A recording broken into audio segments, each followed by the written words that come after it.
Salam berjumpa kembali Bapak Ibu Saudara-saudari yang terkasih. Pada kesempatan ini saya mengajak kita kembali lagi untuk mempersiapkan sedikit waktu kita mendengarkan sabda Tuhan yang kita ambil dari Penginjil Markus bab 10 ayat 28 sampai 31. Upah mengikut Yesus. Berkatalah Petrus kepada Yesus, "Kami ini telah meninggalkan segala sesuatu dan mengikut Engkau." Jawab Yesus, "Aku berkata kepadamu, sesungguhnya setiap orang yang karena aku dan karena Injil meninggalkan rumahnya, saudaranya laki-laki atau perempuan, ibunya atau bapaknya, anak-anaknya atau ladangnya, orang itu sekarang pada masa ini juga akan menerima kembali 100 kali lipat. Rumah, saudara laki-laki, saudara perempuan, ibu, anak, dan ladang, sekalipun disertai berbagai penganiayaan. Dan pada zaman yang akan datang, ia akan menerima hidup yang kekal. Tetapi banyak orang yang terdahulu akan menjadi yang terakhir, dan yang terakhir akan menjadi yang terdahulu." Demikianlah sabda Tuhan. Terpujilah Kristus. Bapak Ibu Saudara-saudari yang terkasih, terkadang dalam pengalaman hidup kita kita cenderung bertanya terkait dengan upah.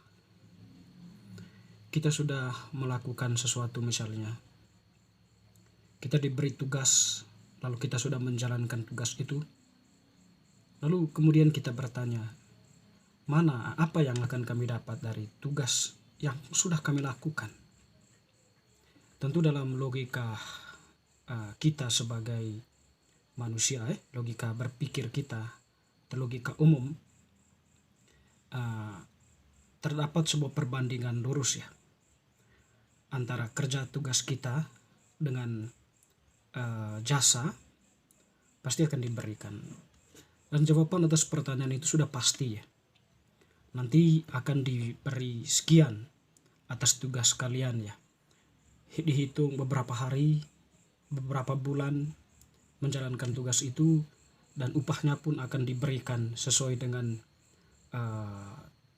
tugas yang sudah dilakukan dalam tempo waktu yang sedemikian rupa.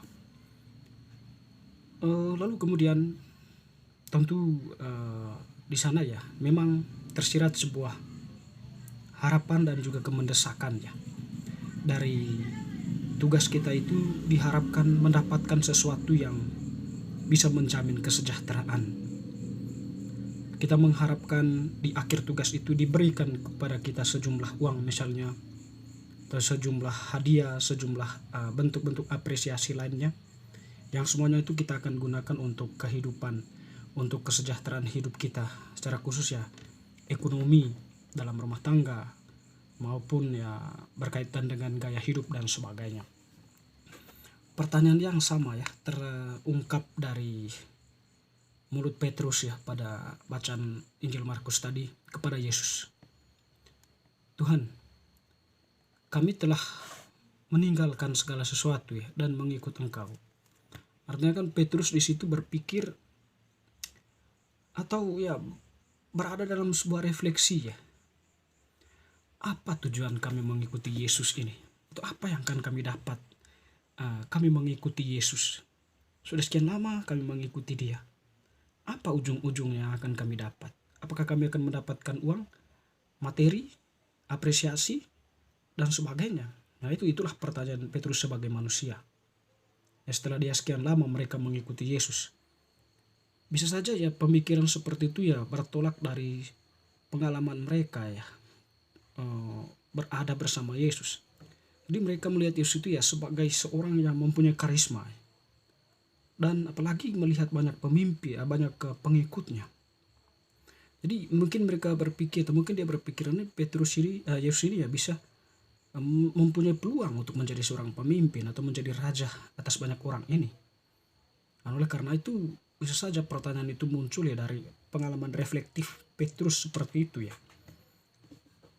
Jadi dia mengajukan pertanyaan itu untuk memastikan dari Yesus sendiri apa yang akan dia dapat. Teman-teman, saudara-saudari, kita telah mendengar ya bagaimana jawaban Yesus ya. Mungkin saja ya tidak sesuai dengan harapan dari Petrus ya, atau tidak sesuai dengan apa yang dipikirkan oleh Petrus terkait dengan pertanyaannya. Jadi Yesus menjawab ya sangat abstrak ya, boleh dikatakan seperti itu. Sebuah jawaban yang memberikan, atau sebuah jawaban yang memberikan suatu pencerahan ilahi ya, itu pencerahan baru yang sifatnya di masa yang akan datang. Yesus menjawab, "Aku berkata kepadamu, sesungguhnya setiap orang yang karena aku dan karena Injil meninggalkan rumah dan seterusnya, maka orang itu akan mendapatkan sesuatu yang berlipat-lipat ya, 100 kali lipat. Rumah, saudara laki-laki dan sebagainya. Dan pada akhirnya dikatakan akan memperoleh hidup yang kekal." Nanti kan jawaban itu ya bukan menjadi sebuah kepenuhan yang dibutuhkan saat ini ya.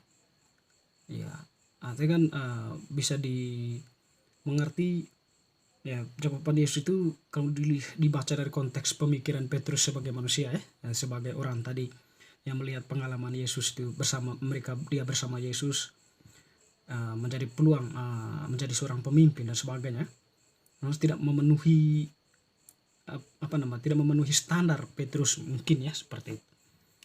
Tapi teman-teman, saudara-saudari, jawaban Yesus ini ya, kalau memang dilihat dari sisi kita sebagai manusia biasa, kok tidak punya makna sama sekali ya, tidak memberikan sesuatu yang berguna untuk saya saat ini, tidak menjawab kebutuhan saya. Tentu dalam hal ini Yesus itu mau menggambarkan pelayanannya. Seorang yang mengikuti Yesus itu, dia mempunyai tugas melayani, memberitakan kabar sukacita Injil ya, atau dia meninggalkan segala sesuatu karena Injil, itu karena Yesus itu ya. Dengan demikian dia mengorbankan segala kepunyaannya itu. Bukan berarti mengorbankan dibuang begitu, bukan, tapi dia lebih fokus pada tugas pelayanan yang diberikan, yaitu mewartakan Injil. Jadi itu tugasnya adalah menjadi seorang pelayan, mewartakan Injil dan mengorbankan segala sesuatu yang mungkin berharga, tetapi karena fokus kepada pelayanan terhadap tugas yang diberikan oleh Allah, maka konsekuensinya adalah orang itu akan mendapatkan 100 kali lipat dari apa yang ditinggalkannya, rumah dan sebagainya. Di sini mau menggambarkan atau mau memberikan pesan bahwa seorang pelayan atau seorang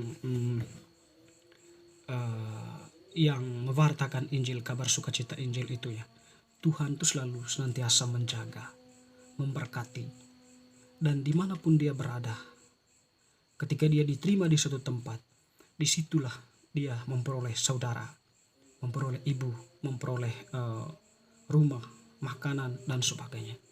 Jadi dia tidak berada dalam posisi keterlantaran. Tapi meskipun dia tidak diterima, lalu kemudian dia diusir, mungkin ditangkap dan sebagainya, bagi Yesus dia itu memperoleh keselamatan untuk hidup yang kekal. Berarti kan perjuangan dan pengorbanannya dia itu, seseorang itu ya ternyata mempunyai sebuah semacam sebuah hadiah besar gitu ya, yang sangat mulia, yang disediakan oleh Allah sendiri ya, begitu. Jadi sangat mulia ya. Jadi apa yang kita pikirkan sebagai manusia ternyata sangat rendah dibandingkan dengan apa yang sudah disediakan oleh Allah ya, hidup yang kekal dan memiliki seluruh bumi inilah, boleh dibilang seperti itu, kalau kita setia menjalankan tugas pelayanan itu. Jadi itulah jawaban yang disampaikan oleh Yesus kepada Petrus. Itu menjadi sebuah pertanyaan Petrus lagi kemudian ya, yang dalam perjalanan waktu ya Petrus merefleksikan terus hingga pada akhirnya dia berada dalam sebuah keputusan yang bulat, dan dialah yang terdepan menjadi pembela iman, pewarta iman akan Yesus yang bangkit, dan dia itu adalah Tuhan, penyelamat, Mesias, pemenuhan janji Allah. Bapak Ibu saudara-saudari yang terkasih, kita sebagai orang yang telah dibaptis ya, Kita mungkin mendapatkan pelayanan atau tugas dari gereja sebagai ketua stasi, asisten imam, ketua lingkungan, maupun petugas-petugas lain. Serta profesi-profesi kita, ya. Itu semua adalah tugas yang kita punya. Yang Tuhan harapkan adalah setia dengan apa yang kita punya, tugas yang kita punya dalam pelayanan terhadap kehidupan ini. Menyelamatkan jiwa-jiwa maupun memberikan kesejahteraan kepada semua makhluk yang kita layani. Dengan demikian, berkat itu kita akan memperolehnya berlimpah-limpah dari Allah. Kita akan mendapatkan banyak hal termasuk kehidupan yang kekal itu. Bapak, Ibu, Saudara-saudari, semoga bacaan hari ini semakin meneguhkan iman kita. Amin.